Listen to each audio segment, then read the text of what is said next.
me high and dry. Oh. Good afternoon everyone. Ito na yung part 2 ng biyahe namin dito sa Albaha. So galing sa Albaha papunta sa Zain Heritage Village. So ito na yung talagang makikita nyo sa kabilang side is bundok at tapos kabilang side naman is Pangpang. So itong ano pala yung daan itong The Heritage Village, ang distance niya is nasa 30 kilometers away from Albaha City. So talagang madadaanan nyo ang 25 tunnels. So may tunnel na mahaba, may tunnel na na short lang. Talagang minsan makikita nyo yung daan na nasa kabilang bundok. Ayan yung sinasabi kong may mga trucks na dumadaan at saka yung iba talaga kasi nag-overtake kahit blind curve.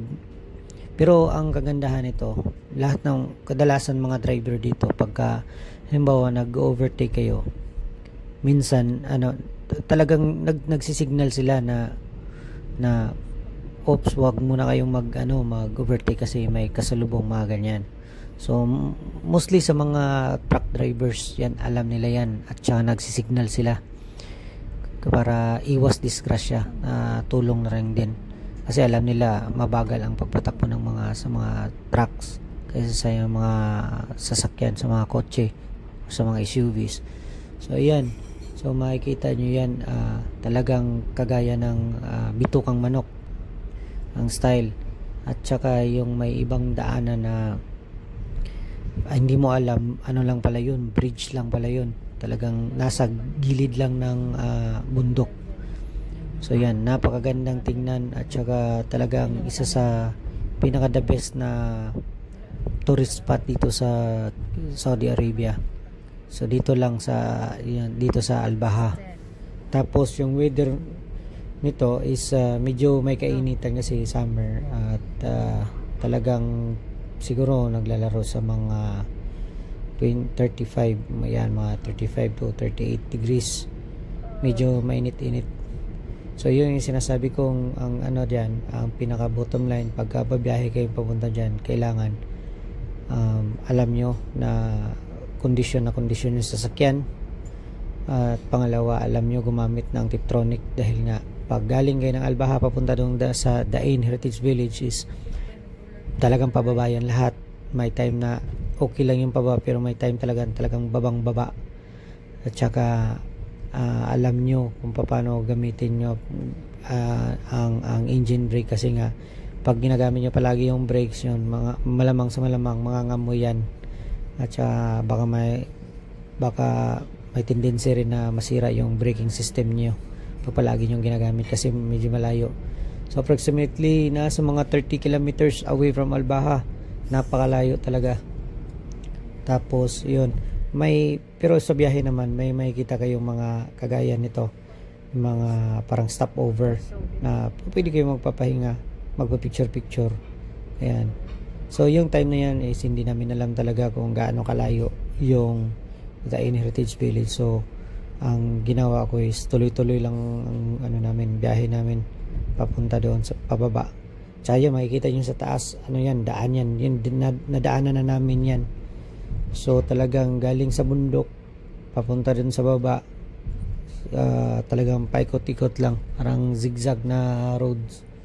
Yun nga, sinasabi nilang parang bituka ng manok. Pero at least itong daan na to hindi gaano siyang talagang yung slope na na daan, paliko-liko lang. Tapos sa mga mahinang loob sa mga ganito, siguro talagang iba siguro nagsusuka dahil nga zigzag siya na road. Tapos yan, kagaya niyan, makikita mo rin yung mga kasalubong sa pagka kanyang paliko. Tsaka makikita yun, bridge yun. Pagkagabi siguro hindi mo na malayan yun, ganun talaga yung daan ngayon. At talagang sinadya namin na magbiyahe ng may araw pa para makikita namin yung ganda ng area, kung gaano kaganda yung area. So ayan, mga siguro mga lahati na kami diyan sa sa biyahe namin. So yun lang, enjoy lang kayo sa panonood sa biyahe namin papunta doon sa Dain Heritage Village.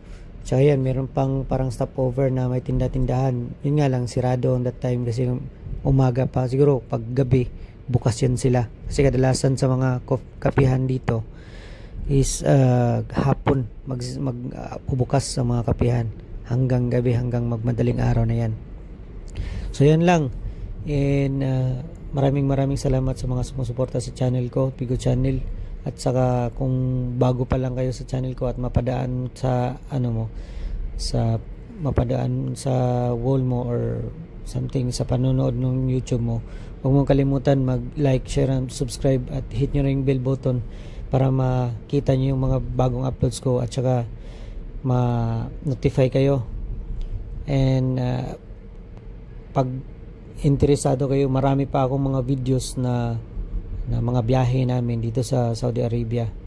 So isa pa lang to dito sa Al-Baha, pero last year meron din ako mga videos, nagpunta kami ng Al-Abha. Yon, nasa mga 300 kilometers away ng Al-Baha. Yon, malapit lang tong Al-Abha at saka Al-Baha. So yan lang, maraming salamat mga Ludis, walang sawang suporta. And mag-enjoy lang kayo sa panonood ng video na to. Maraming salamat, and abangan nyo yung part 3. Yung part 3, yung mismong ando na kami sa Dain Heritage Village. Maraming salamat, and yun, God bless sa ating lahat. Bye bye.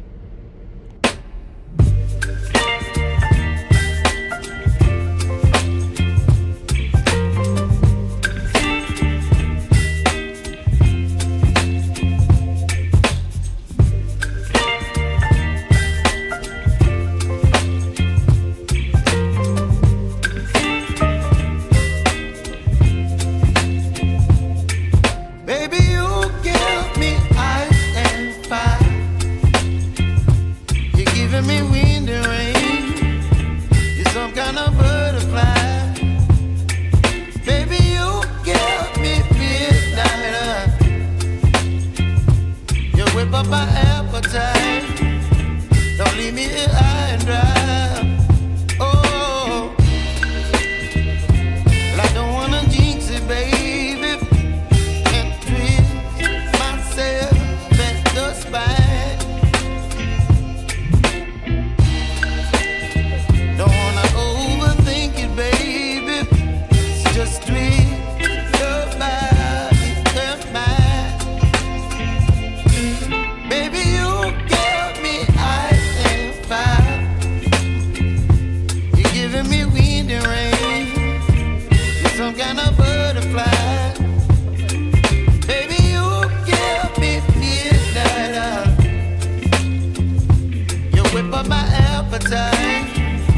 Don't leave me here high and dry. Oh, but I don't wanna jinx it, baby. Let's not get ahead of my time. Oh, but I don't wanna miss you, baby. So I stand up and speak my mind. Oh,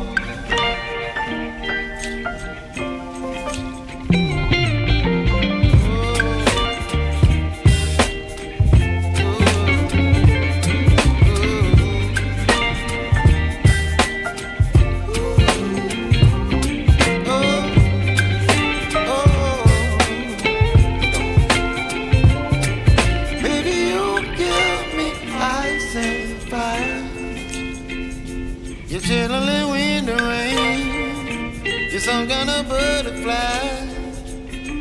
Baby, you give me midnight. You whip up my appetite.